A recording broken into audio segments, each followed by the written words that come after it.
हम लोग बीपीएससी के प्रीवियस क्वेश्चन पढ़ेंगे। बीपीएससी 66 से 66 से बीपीएससी 38 तक के पढ़ाई करेंगे, ठीक है। तो जितना भी प्रीवियस ईयर में प्रश्न आया है उसका हम लोग डिस्कस करेंगे पूरा फुल्ली एक्सप्लेन के साथ।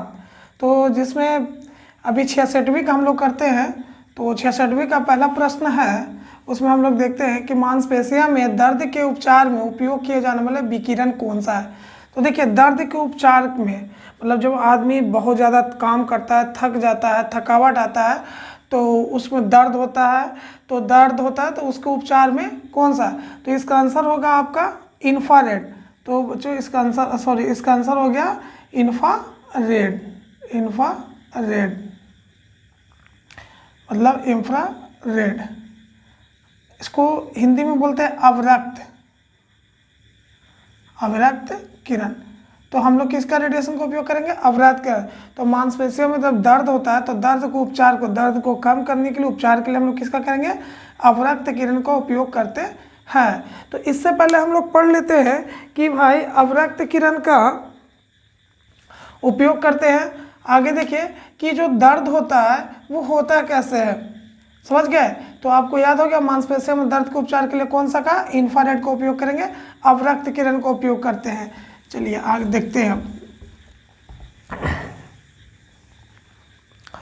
तो अब क्या है कि जो दर्द हुआ तो मांसपेशियों में दर्द उत्पन्न कैसे हुआ उस पर कभी भी पूछेगा कि खेल कूद करते समय या अधिक परिश्रम वाला काम करने के समय में शरीर में थकावट या दर्द होता है, क्यों? तो लैक्टिक अम्ल के कारण होता है, याद रखिएगा। देखिए, निवारण होने के लिए अवरक्त किरण इंफ्रारेड, उत्पन्न कैसे होता है दर्द? तो लैक्टिक अम्ल के कारण, ठीक है। और लैक्टिक अम्ल कहाँ पाया जाता है? दूध में भी और आपका दही में भी। तो दही में लैक्टिक अम्ल ज़्यादा पाया जाता है, इसमें लैक्टिक अम्ल क्या होता है? ज़्यादा पाया जाता है। देखिए, प्रश्न कैसे भी बन सकता है, प्रश्न पूछ सकता है कि मांसपेशियों में दर्द उत्पन्न होता है तो किसके कारण? तो लैक्टिक अम्ल के कारण। उसका उपचार क्या हुआ? तो अवरक्त किरण। और दूध में भी कौन सा अम्ल पाया जाता है? तो लैक्टिक अम्ल। दही में भी कौन सा?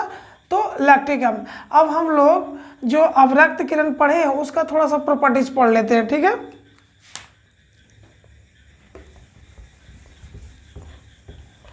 तो देखिए, अवरक्त किरण का प्रॉपर्टीज पढ़ते हैं हम लोग। अवरक्त किरण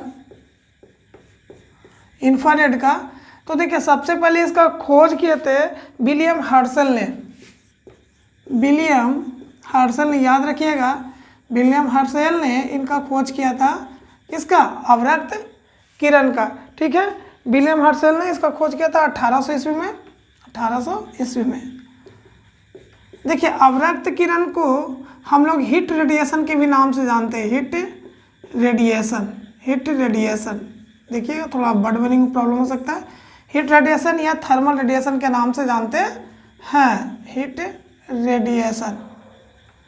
रेडिएशन, ठीक है। अब आगे देखिए, इसका उपयोग पढ़ते हैं प्रॉपर्टीज में। उपयोग में किसका उपयोग क्या है? तो देखिए, सबसे पहले इसका उपयोग होता है धुंध, कुहासा, जानते ही हैं। धुंध हो गया, कुहासा मतलब जहाँ रास्ता साफ नहीं दिख रहा है तो वहाँ पर क्या होता है, रास्ता दिखने के लिए उपयोग करते हैं। जैसे एरोप्लेन, वायुयान हो गया, तो रात्रि में जब युद्ध होता है तो युद्ध में जब वायुयान रात को हवाई जहाज उड़ान भरती है तो उसको रास्ता दिखाने में काम करता है कौन? अवरक्त किरण। तो पहला हो गया। इसका प्रश्न भी आएगा कि युद्ध के समय वायुयान को रास्ता दिखाने का कार्य कौन सा किरण करता है? तो अवरक्त। मतलब ये कुहासा, धुंध, अंधेरा में भी थोड़ा पार कर सकता है, दिखाई देता है, पार कर देता है, ठीक है। पहला हो गया, समझ गए। दूसरा, ये जो है हरित गृह प्रवाह, ये सूर्य के से आता है, ये पृथ्वी को गर्म रखता है, रेडिएट रखता है, ठीक है। तो सूर्य में भी अवरक्त किरण पाया जाता है। और क्या होता है कि ग्रीन हाउस इफेक्ट में, तो हम लोग क्या देखते हैं कि ग्रीन हाउस इफेक्ट में, तो इसका उपयोग ग्रीन हाउस इफेक्ट भी बढ़ाने में करता है, ग्रीन हाउस इफेक्ट। तो देखिए, ग्रीन हाउस इफेक्ट क्या होता है? तो देखिए ग्रीन हाउस इफेक्ट जरूरी है सभी जगह। ये क्या करता है कि वैसा जगह या वैसा ग्रह या स्थान को कह सकते हैं जहाँ पर हीट रेडिएट करता है, उसे ग्रीन हाउस इफेक्ट कहते हैं। इसके कारण हम लोग जिंदा भी हैं, और अगर ज़्यादा हो जाएगा तो बहुत सारी बीमारी का भी कारण हो जाएगा। तो पहला उपयोग दूसरा हो गया, तीसरा हो गया। चौथा उपयोग है, जब आप कहीं देखते हैं गुफा उफा में जाते हैं, या जैसे बराबर के गुफा हो गया या कहीं और जाते हैं, तो सांकेतिक अक्षर को पढ़ने में इसका उपयोग करते हैं। सांकेतिक अक्षर को पढ़ने में उपयोग करते हैं किसका? अवरक्त किरण का। अगला देखिए कि जो अभी पढ़े हैं वही, कि शरीर में मांसपेशियों में दर्द हो जाता है तो उसका निवारण के लिए किसका उपयोग करेंगे? तो अवरक्त किरण के। ठीक है, तो हम लोग 5 चीज़ पढ़े अवरक्त किरण। तो अवरक्त किरण का खोज कौन किसने किया? विलियम हर्शल ने। कब किया? 1800 ईस्वी में। इसे हीट रेडिएशन के नाम से भी जानते हैं। जब धुंध हो, ये सब होता है कुहासा, तो इसको भी रास्ता में पार करने में उपयोग होता है। सूर्य में उपयोग होता है, ग्रीन हाउस इफेक्ट में, सांकेतिक अक्षर को पढ़ने में, और दर्द की बात हो गया। अब इसका हम लोग जरा तरंगदैर्घ्य देख लेते हैं कि कितना इसका तरंगदैर्घ्य होता है अवरक्त किरण का। तो देखिए अवरक्त किरण का तरंगदैर्घ्य होता है, तरंगदैर्घ्य को लैम्डा से डिनोट करते हैं, इसको लैम्डा से।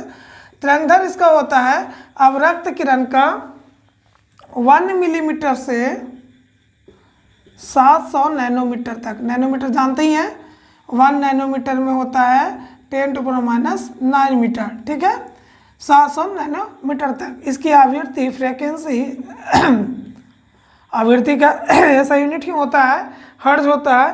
3 × 10⁻11 हर्ट्ज से इसका 4.10⁻14 हर्ट्ज तक होता है। ठीक है, 4.3 हर्ट्ज तक होता है। ठीक है, तो ये उसका हो गया आवृत्ति, हो गया तरंगदैर्घ्य। तो अवरक्त किरण में आप सब समझ गए कि अवरक्त किरण क्या है। इसका दूसरा ऑप्शंस में क्या था आपका? माइक्रोवेव। क्या था? माइक्रोवेव, सूक्ष्म किरण। तो देखिए सूक्ष्म किरण का उपयोग, तो सूक्ष्म किरण का सर्वप्रथम उपयोग इसका क्या है? तो माइक्रोवेव चूल्हा में। देखिए माइक्रोवेव जो ओवन होता है उसमें, खाना पकाने में, वेव ओवन, खाना पकाने में और खाना को गर्म करने में इसका उपयोग करते हैं। किसका?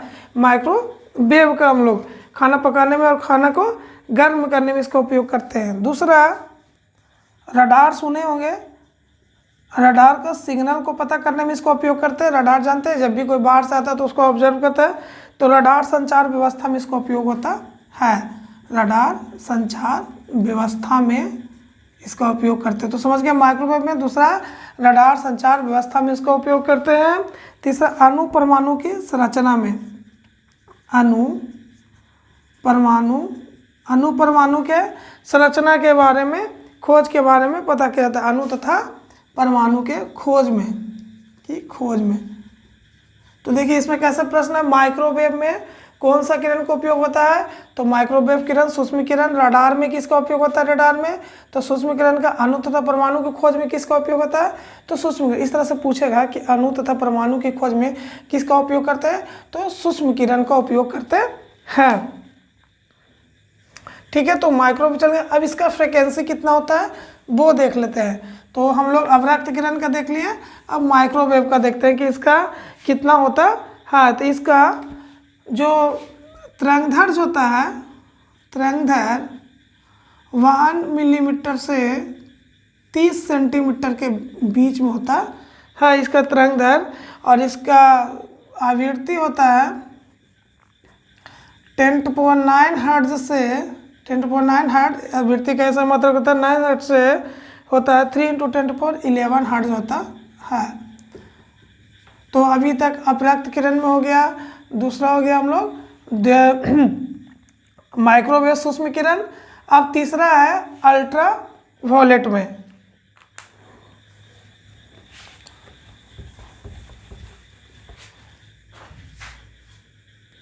तो अल्ट्रा वायलेट है जो परावैंगनी किरण, अल्ट्रा वायलेट, इसको हम लोग परावैंगनी किरण कहते हैं, परावैंगनी किरण। तो देखिए इसका, तो अल्ट्रावायलेट पराबैंगनी किरण का सबसे पहला उपयोग है कि जो आज हम लोग जल उल पीते हैं तो देखते हैं प्रचार में बोलता है, क्या बोलता है कि अल्ट्रावायलेट रेस है, मतलब जल में उपस्थित जीवाणु को, जल में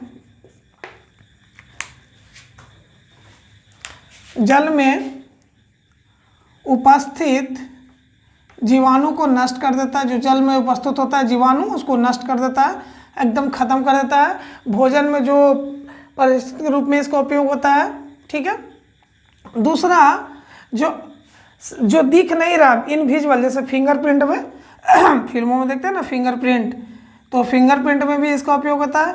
और जो नहीं दिख रहा उस चीज़ को विजुअल के रूप में देखने में हम लोग पराबैंगनी किरण का उपयोग करते हैं, और इनका उपयोग अनुसंरचना भी होता है। चौथा ऑप्शन था एक्सरे, तो एक्सरे का खोज रोटगेन ने किया था। ये रोटगेन जो भी बोलिए, रोटगेन इनने खोज किया था 1895 ईस्वी में किए थे, रोटगेन ने किया था। एक्सरे का सबसे पहला उपयोग तो आप लोग जानते हैं, हड्डी जब इसमें टूट जाता है हड्डी उड्डी तो उसको देखने में आता है कि भाई यहाँ टूट गया है, तो हाँ तो देखो कि यहाँ टूट गया, ठीक है। तो पहला हड्डी टूट गया, दूसरा मूर्ति बनाने में पूछ सकता है, तीसरा आपका है जैसे ट्यूमर हो गया, कैंसर, ये सब के आदि के इलाज करने में उपयोग करते हैं। तो इस तरह से हम लोग चारों ऑप्शन पर डिस्कस कर लिए। पहले कर लिए तो इंफ्रारेड पे, फिर अल्ट्रावायलेट पे, इंफ्रारेड पे, फिर माइक्रोवेव, फिर अल्ट्रावायलेट, फिर एक्सरे। अब हम लोग दूसरे प्रश्न में चलते हैं। देखिए दूसरा प्रश्न में हम लोग के क्या है कि दो समांतर प्रतिरोध वाले सर्किट का कुल प्रतिरोध इतना किलो ओम है। यदि एक प्रतिरोधक का मान 2 किलो ओम है तो प्रतिरोध का मान क्या होगा। तो देखिए सबसे पहले क्या होता है कि हम लोग थोड़ा एक्सप्लेन में जान लेते हैं कि प्रतिरोध क्या है। तो देखिए प्रतिरोध आपका क्या है, तो जब भी कोई विद्युत धारा प्रवाहित करता है, मतलब किसी विद्युत परिपथ में, मान लें कि किसी विद्युत परिपथ में धारा प्रवाहित करता है,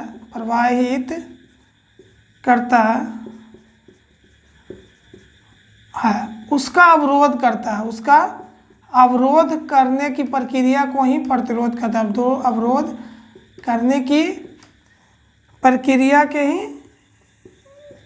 को प्रतिरोध करते हैं। मतलब समझ गए कि जब कोई तार जा रहा है, यहाँ से तार जा रहा है, करंट जा रहा है, इसको रोक रहा है, तो उसे हम लोग प्रतिरोध कहते हैं, ठीक है। उसी को क्या कहते हैं, प्रतिरोध। प्रतिरोध को हम लोग आर से डिनोट करते हैं, कैपिटल आर से, ठीक है। प्रतिरोध का एसआई मात्रक ओम होता है, एसआई मात्रक ओम होता है, याद रखिएगा। इसको ओम पढ़ते हैं, एसआई मात्रक क्या होता है, ओम होता है, ठीक है। इतना समझ गए। प्रतिरोध किन बातों पर निर्भर करता है आगे बताएंगे, या देख ही लीजिए। तार की लंबाई पे, लंबाई बढ़ेगा तो प्रतिरोध बढ़ेगा, मतलब जितना दूर जाइएगा उतना प्रतिरोध बढ़ेगा। कहने का मतलब है ना कि अगर मान लीजिए कि आप यहाँ एक बल्ब जला रहे हैं ए एक बी पे, तो यहाँ पर प्रतिरोध कम होगा, यहाँ पर ज़्यादा, मतलब यहाँ पर बल्ब थोड़ा हल्का कम जलेगा इसके रिस्पेक्ट। जैसे जैसे प्रतिरोध बढ़ेगा विद्युत धारा कमेगा। तो प्रतिरोध किस पर डिपेंड करता है, लंबाई पे। दूसरा मोटाई पे, तो तार की मोटाई को उल्टा देखते हैं, कभी कभी घर में गांव में मोटर चलाते हैं, तो मोटर चलाने के लिए क्या करते हैं हम लोग, मोटर तार का उपयोग करते हैं, क्योंकि उसमें प्रतिरोध कमेगा। तार जितना मोटा होगा प्रतिरोध उतना कम होगा, प्रतिरोध कम होगा तब विद्युत धारा कम होगा, ठीक है। तीसरा समझ गए। इसीलिए देखते हैं हाई वोल्टेज पे हम लोग मोटा तार का उपयोग, पतला ले जाएगा तो पतला में गल जाएगा कैसे, ये कहेगा कि हम जाएंगे, ये कहता हम थोड़ा जा ही नहीं देंगे, कहेगा जाएंगे, तो क्या होगा, ब्रेक हो जाएगा, टूट जाएगा। अब इसी तरह से तीसरा क्या है, तार की पदार्थ पे, अब किस चीज़ का तार है। और चौथा है तार की टेम्परेचर पे, जितना ताप बढ़ेगा प्रतिरोध बढ़ेगा। मतलब तार देखते हैं जितना देर 2 घंटा एक में बल्ब जला रहे हैं, एक 10 घंटा, तो 10 घंटा वाला प्रतिरोध ज़्यादा होगा, क्योंकि जितना ताप बढ़ेगा ना उतना प्रतिरोध बढ़ जाएगा, ठीक है। अब इसको हम लोग डिस्कस करते हैं। तो इसमें क्या कर रहा है प्रश्न में कि प्रश्न को पहले पढ़ लेते हैं कि दिया क्या क्या है जो पहले, तो गिवन दैट में देख लेते हैं सोल्यूशन में कि प्रतिरोध आर दिया हुआ है गिवन 1.403, और दूसरा क्या दिया है प्रतिरोध का मान, यदि एक प्रतिरोध R1 कितना दिया 2 किलो ओम, ठीक है, 2 किलो ओम।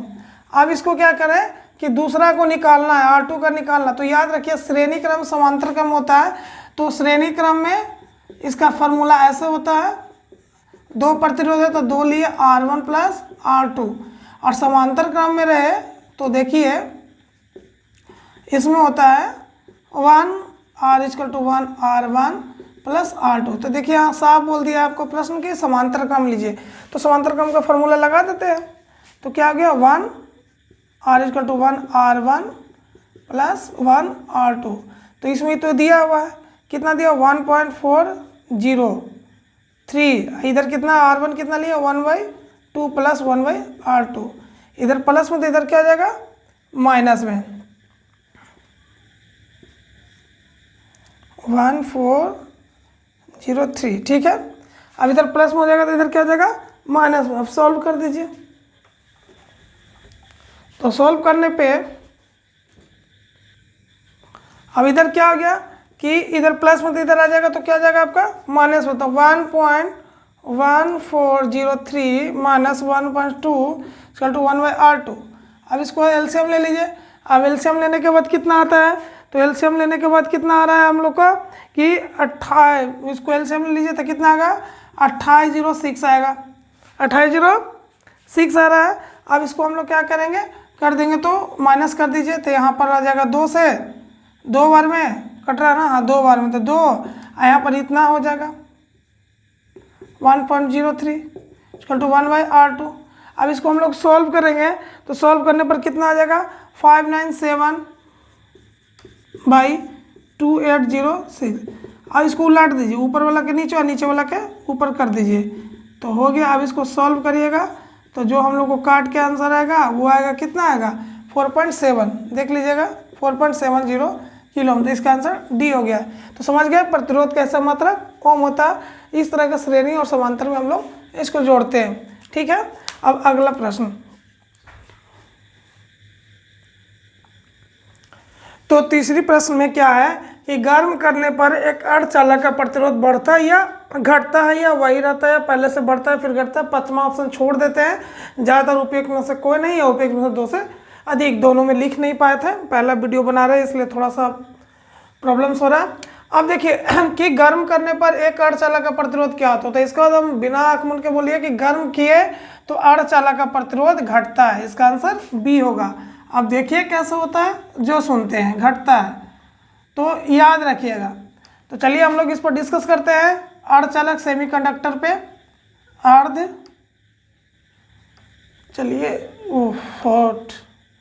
अर्धचालक सेमीकंडक्टर। तो देखिए ये बिहेवियर दोनों चालक और अचालक के बीच में जो होता है उसे हम लोग अर्धचालक कहते हैं। चालक और अचालक के बीच में होता है उसे हम लोग अर्धचालक कहते हैं। जैसे यहाँ पर अब ये है, इसका तापमान देखिए, तापमान, इसका तापमान बढ़ता है तो इसमें प्रतिरोध घटता है। जैसे तापमान बढ़ेगा तो प्रतिरोध घटता है, याद रखिएगा प्रतिरोध घटता है। और अभी पढ़ाए थे कि जिसमें प्रतिरोध कम रहेगा, रोकेगा कम, उसमें विद्युत धारा अधिक होगा। तो ताप बढ़ने पर विद्युत धारा बढ़ता है। मतलब कह सकते हैं कि अर्धचालक में तापमान बढ़ाइएगा तो ये चालक बन जाएगा। क्या बन जाएगा? चालक बन जाएगा। क्या बन जाएगा? चालक। और वही अर्धचालक में तापमान को घटा दीजिएगा तो ये कुचालक बन जाएगा। तापमान घटता है, घटा दीजिए, घटा देने पर जैसे तापमान घटाइएगा तो ये क्या हो जाएगा? कुचालक हो जाएगा, इसमें करंट फ्लो नहीं होगा। तो ये दोनों जैसा बिहेवियर करता है, चालक की तरह भी और कुचालक की तरह भी। इसमें करंट फ्लो होता भी है और नहीं। तापमान बढ़ा दीजिएगा, तापमान बढ़ने पे जैसे ही तापमान बढ़ेगा तो तापमान बढ़ने पर प्रतिरोध घटता है। प्रश्न वही कर रहा है, तापमान बढ़ने पर प्रतिरोध क्या घटता है। ये उल्टा होता है। अगर बात रहे आपका चालक का, चालक जिसमें विद्युत धारा प्रवाहित होता है, जिसमें विद्युत धारा प्रवाहित नहीं होता है, तो पहले हम लोग अर्धचालक पर ही बात कर लेते हैं। तो अर्धचालक में तापमान बढ़ेगा तो ये चालक जैसा व्यवहार करेगा, इसमें विद्युत धारा प्रवाहित होता है। और तापमान घटेगा तो इसमें विद्युत धारा प्रवाहित नहीं होता, याद रखिएगा। तो एक प्रश्न आता है तो इसमें क्या प्रतिरोध घटता है। तो एक प्रश्न में आता है क्या, हम ये थोड़ा ऊपर वाला मिटा देते हैं, और थोड़ा छोटा पड़ जाता है। अब आगे डिस्कशन में हम लोग देख लेते हैं बेहतर तरीक़ा से। तो अब क्या हुआ कि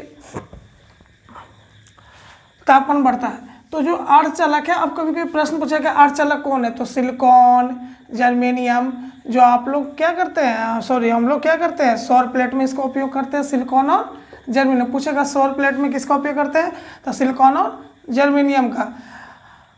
अब चालक में उल्टा होता है, जो चालक है इसमें, चालक में तापमान बढ़ाने पे तापमान बढ़ता है, तो याद रखिएगा जैसे तापमान बढ़ता है तो इसमें प्रतिरोध भी बढ़ता है, प्रतिरोध बढ़ता है, समझ गए।